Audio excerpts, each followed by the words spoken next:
Deuxième épître de Pierre, chapitre 1er.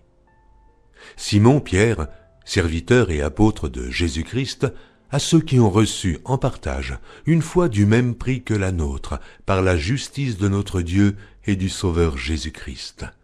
Que la grâce et la paix vous soient multipliées par la connaissance de Dieu et de Jésus notre Seigneur. Comme sa divine puissance nous a donné tout ce qui contribue à la vie et à la piété au moyen de la connaissance de celui qui nous a appelés par sa propre gloire et par sa vertu, lesquels nous assurent de sa part les plus grandes et les plus précieuses promesses, afin que par elles vous deveniez participants de la nature divine, en fuyant la corruption qui existe dans le monde par la convoitise. À cause de cela même, faites tous vos efforts pour joindre à votre foi la vertu, à la vertu la science, à la science la tempérance, à la tempérance la patience, à la patience la piété, à la piété l'amour fraternel, à l'amour fraternel la charité. Car si ces choses sont en vous, et y sont avec abondance, elles ne vous laisseront point oisifs ni stériles pour la connaissance de notre Seigneur Jésus-Christ. Mais celui en qui ces choses ne sont point est aveugle. Il ne voit pas de loin, et il a mis en oubli la purification de ses anciens péchés. C'est pourquoi, frères, appliquez-vous d'autant plus à affermir votre vocation et votre élection, car en faisant cela, vous ne broncherez jamais. C'est ainsi, en effet, que l'entrée dans le royaume éternel de notre Seigneur et Sauveur Jésus-Christ vous sera pleinement accordée. Voilà pourquoi je prendrai soin de vous rappeler ces choses, bien que vous les sachiez et que vous soyez affermis dans la vérité présente. Et je regarde comme un devoir, aussi longtemps que je suis dans cette tente, de vous tenir en éveil par des avertissements, car je sais que je la quitterai subitement, ainsi que notre Seigneur Jésus-Christ me l'a fait connaître. Mais j'aurai soin qu'après mon départ, vous puissiez toujours vous souvenir de ces choses.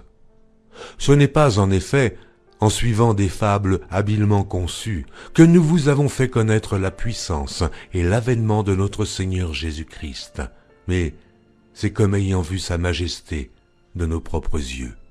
Car il a reçu de Dieu le Père honneur et gloire, quand la gloire magnifique lui fit entendre une voix qui disait « Celui-ci est mon Fils bien-aimé, en qui j'ai mis toute mon affection. » Et nous avons entendu cette voix venant du ciel, lorsque nous étions avec lui sur la sainte montagne. Et nous tenons pour d'autant plus certaine la parole prophétique, à laquelle vous faites bien de prêter attention, comme à une lampe qui brille dans un lieu obscur, jusqu'à ce que le jour vienne apparaître et que l'étoile du matin se lève dans vos cœurs. Sachant tout d'abord vous-même qu'aucune prophétie de l'Écriture ne peut être un objet d'interprétation particulière, car ce n'est pas par une volonté d'homme qu'une prophétie a jamais été apportée, mais c'est poussé par le Saint-Esprit que des hommes ont parlé de la part de Dieu. Il y a eu parmi le peuple de faux prophètes, et il y aura de même parmi vous de faux docteurs, qui introduiront des sectes pernicieuses et qui, reniant le maître qui les a rachetés, attireront sur eux une ruine soudaine. Plusieurs les suivront dans leur dissolution, et la voie de la vérité sera calomniée à cause d'eux. Par cupidité, ils trafiqueront de vous au moyen de paroles trompeuses. Eux que menace depuis longtemps la condamnation et dont la ruine ne sommeille point.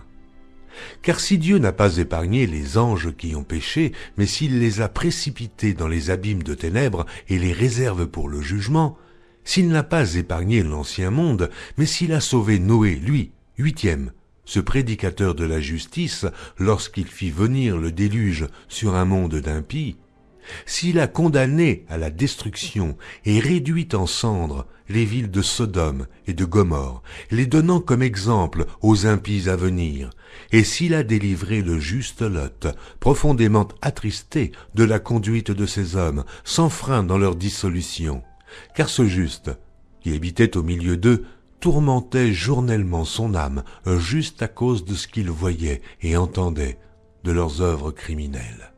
Le Seigneur s'est délivré de l'épreuve les hommes pieux et réservé les injustes pour être punis au jour du jugement. Ceux surtout qui vont, après la chair, dans un désir d'impureté et qui méprisent l'autorité. Audacieux et arrogants, ils ne craignent pas d'injurier les gloires, tandis que les anges, supérieurs en force et en puissance, ne portent pas contre elles de jugement injurieux devant le Seigneur. Mais eux, semblables à des brutes qui s'abandonnent à leurs penchants naturels et qui sont nées pour être prises et détruites, ils parlent d'une manière injurieuse de ce qu'ils ignorent et ils périront par leur propre corruption, recevant ainsi le salaire de leur iniquité. Ils trouvent leur délice à se livrer au plaisir en plein jour. Hommes tarés et souillés, ils se délectent dans leur tromperie en faisant bonne chère avec vous. Ils ont les yeux pleins d'adultère et insatiables de péché. Ils amorcent les âmes mal affermies. Ils ont le cœur exercé à la cupidité. Ce sont des enfants de malédiction. Après avoir quitté le droit chemin, ils se sont égarés en suivant la voie de Balaam, fils de Bosor, qui aima le salaire de l'iniquité, mais qui fut repris pour sa transgression. Une ânesse muette, faisant entendre une voix d'homme, arrêta la démence du prophète. Ces gens-là sont des fontaines sans eau, des nuées que chasse un tourbillon. L'obscurité des ténèbres leur est réservée. Avec des discours enflés de vanité, ils amorcent par les convoitises de la chair, par les dissolutions, ceux qui viennent à peine d'échapper aux hommes qui vivent dans l'égarement. Ils leur promettent la liberté, quand ils sont eux-mêmes esclaves de la corruption, car chacun est esclave de ce qui a triomphé de lui. En effet, si après s'être retirés des souillures du monde par la connaissance du Seigneur et Sauveur Jésus-Christ, ils s'y engagent de nouveau et sont vaincus, leur dernière condition est pire que la première. Car mieux valait pour eux n'avoir pas connu la voie de la justice que de se détourner, après l'avoir connue, du saint commandement qui leur avait été donné. Il leur est arrivé ce que dit un proverbe vrai: le chien est retourné à ce qu'il avait vomi, et la truie lavée s'est vautrée dans le bourbier. Chapitre 3. Voici déjà, bien-aimés, la seconde lettre que je vous écris. Dans l'une et dans l'autre, je cherche à éveiller par des avertissements votre saine intelligence, afin que vous vous souveniez des choses annoncées d'avance par les saints prophètes et du commandement du Seigneur et Sauveur. Enseigné par vos apôtres, sachant avant tout que, dans les derniers jours, il viendra des moqueurs avec leurs railleries, marchant selon leur propre convoitise et disant « Où est la promesse de son avènement ? Car, depuis que les pères sont morts, tout demeure comme dès le commencement de la création. » Ils veulent ignorer, en effet, que des cieux existèrent autrefois par la parole de Dieu, de même qu'une terre tirée de l'eau et formée au moyen de l'eau, et que par ces choses, le monde d'alors périt, submergé par l'eau. Tandis que, par la même parole, les cieux et la terre d'à présent sont gardés et réservés pour le feu, pour le jour du jugement et de la ruine des hommes impies. Mais il est une chose, bien-aimée, que vous ne devez pas ignorer, c'est que, devant le Seigneur, un jour est comme 1000 ans, et 1000 ans sont comme un jour. Le Seigneur ne tarde pas dans l'accomplissement de la promesse, comme quelques-uns le croient, mais il use de patience envers vous, ne voulant pas qu'aucun périsse, mais voulant que tous arrivent à la repentance. Le jour du Seigneur viendra comme un voleur. En ce jour, les cieux passeront avec fracas, les éléments embrasés se dissoudront et la terre, avec les œuvres qu'elle renferme, sera consumée. Puisque donc toutes ces choses doivent se dissoudre, quelles ne doivent pas être la sainteté de votre conduite et de votre piété, tandis que vous attendez et hâtez l'avènement du jour de Dieu, à cause duquel les cieux enflammés se dissoudront et les éléments embrasés se fondront. Mais nous attendons, selon sa promesse, de nouveaux cieux et une nouvelle terre, où la justice habitera.